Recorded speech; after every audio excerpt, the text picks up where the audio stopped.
இரண்டு திராவிட கட்சிகள் வாழ்நாள் எதிரிகள் ஒரே இரவில் ஒன்றானார்கள் என்று காங்கிரஸ் எம்பி மாணிக்கம் தாக்கூர் தெரிவித்துள்ளார். இதுகுறித்த அவரது அறிக்கையில், இரண்டு திராவிட கட்சிகள் வாழ்நாள் எதிரிகள் ஒரே இரவில் ஒன்றானார்கள்.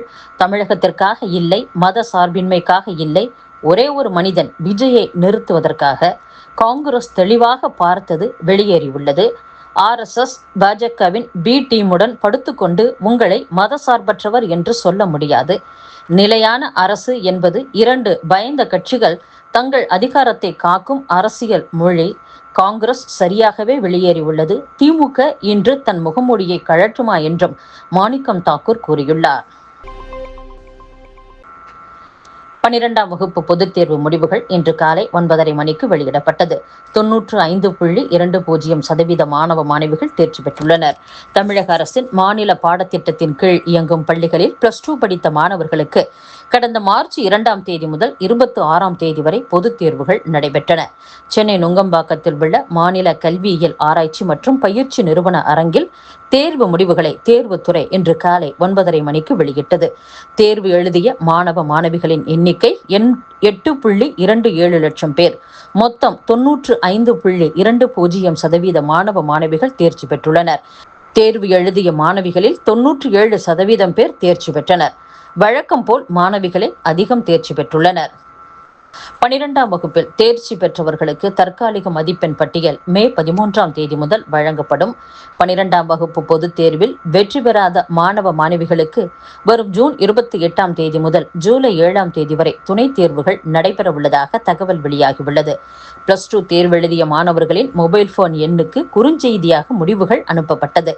www.tnresults.nic.in, www.dge.tn.gov.in மற்றும் resultsdigitlocker.gov.in என்ற இணையதளங்களில் மாணவர்களின் பதிவெண், பிறந்த தேதி உள்ளிட்ட தகவல்களை பதிவிட்டு தேர்வு முடிவுகளை அறியலாம். நீலகிரி மாவட்டம் முதுமலை மசினகுடி கல்லட்டி சாலை வழியாக ஊட்டிக்கு உள்ளூர் வாகனங்களை தவிர்த்து வெளிமாநில சுற்றுலா வாகனங்கள் இயக்க உயர்நீதிமன்ற உத்தரவுப்படி மாவட்ட நிர்வாகம் தடை விதித்து நடைமுறைப்படுத்தியுள்ளது. இதனால் சுற்றுலா தொழிலை சார்ந்துள்ள இப்பகுதியில் வியாபாரிகள், மக்களின் வாழ்வாதாரம் பாதிக்கப்பட்டுள்ளது. எனவே தடையை நீக்கி இவ்வழியாக ஊட்டிக்கு சுற்றுலா வாகனங்கள் இயக்க அனுமதி வழங்க வலியுறுத்தி இன்று காலை 6 மணி முதல் நாளை காலை 6 மணி வரை அனைத்து கடைகளும் அடைத்து போராட்டத்தில் ஈடுபட்டுள்ளனர். போராட்டத்திற்கு ஆதரவாக உள்ளூர் சுற்றுலா வாகனங்களும் இயக்கவில்லை. போலீசார் பாதுகாப்பு பணியில் ஈடுபட்டுள்ளனர்.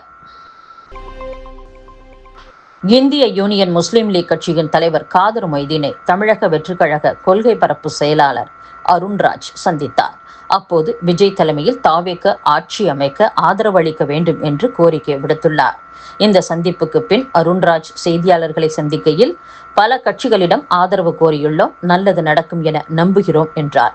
இதையடுத்து முஸ்லிம் லீக் தலைவர் காதர் மொய்தீன் நேற்று இரவு திமுக தலைவர் ஸ்டாலினை சந்தித்து பேசினார். பின் காதர் மொய்தீன் கூறுகையில், திமுக கூட்டணியில் திமுக எடுக்கும் முடிவுக்கு நாங்கள் கட்டுப்படுவோம். அது எந்த முடிவாக இருந்தாலும் சரி, விஜயின் தாவேகவுக்கு ஆதரவு வழங்குவதாக இருந்தாலும் வேறு எந்த முடிவாக இருந்தாலும் அதற்கு நாங்கள் கட்டுப்படுவோம் என்று கூறியுள்ளார். மயிலாடுதுறை காங்கிரஸ் MLA ஜமால் முகமது யூனுஸிடம் தொலைபேசியில் பேசிய திமுக நிர்வாகி மோதிரம் கிருஷ்ணமூர்த்தி அவரை வறுத்தெடுத்த ஆடியோ வெளியாகியுள்ளது.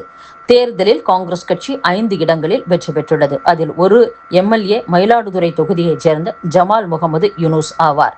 திமுக கூட்டணியில் இருந்து காங்கிரஸ் வெளியேறி தாவேகவிற்கு ஆதரவு அளித்துள்ளதால் மயிலாடுதுறை தொகுதி திமுகவினர் அதிருப்தி அடைந்துள்ளனர். அக்கட்சி நிர்வாகி மோதிரம் கணேசமூர்த்தி என்பவர் காங்கிரஸ் MLA ஜமால் யூனுஸை மொபைல் போனில் தொடர்பு கொண்டு பேசியுள்ளார். அந்த ஆடியோவில் மோதிரம் கணேசன் பேசுகையில், துரோகம் பண்ணிவிட்டீர்களே, உங்களுக்கு இது நியாயமா? உங்களின் வெற்றிக்காக நாங்கள் எவ்வளவு கஷ்டப்பட்டு உழைத்திருக்கிறோம். நீங்கள் வெற்றி பெற்றுவிட்டு வெளியே சென்று விட்டீர்கள். மயிலாடுதுறை தொகுதியில் நீங்கள் வெற்றி பெற முடியாது என்ற நிலை இருந்தது. நாங்கள் எத்தனையோ எதிர்ப்புகளை மீறி உங்களை வெற்றி பெற வைத்தோம். மொத்த திமுகவினரையும் மன உளைச்சலுக்கு ஆளாகிவிட்டீர்களே என்று பேசியுள்ளார்.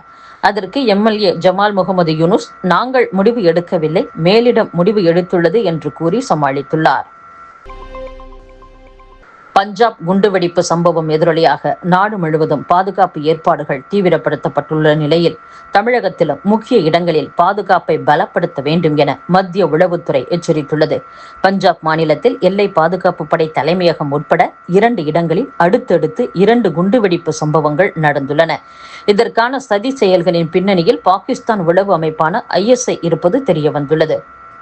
இந்த குண்டுவெடிப்பு சம்பவத்திற்கு பின் நாடு முழுவதும் பாதுகாப்பு நடவடிக்கைகளை தீவிரப்படுத்துமாறு மாநில அரசுகளுக்கு மத்திய உள்துறை அமைச்சகம் உத்தரவிட்டுள்ளது. தமிழகத்தில் புதிய அரசு பொறுப்பேற்காத நிலையில் கல்பாக்கம் அனல்மின் நிலையம் உள்ளிட்ட முக்கிய இடங்களில் பாதுகாப்பை பலப்படுத்துமாறு மத்திய உளவுத்துறையும் எச்சரிக்கை செய்துள்ளது. இது தொடர்பாக ஆளுநர் மற்றும் DGP அலுவலகத்திற்கு கடிதம் அனுப்பியுள்ளது.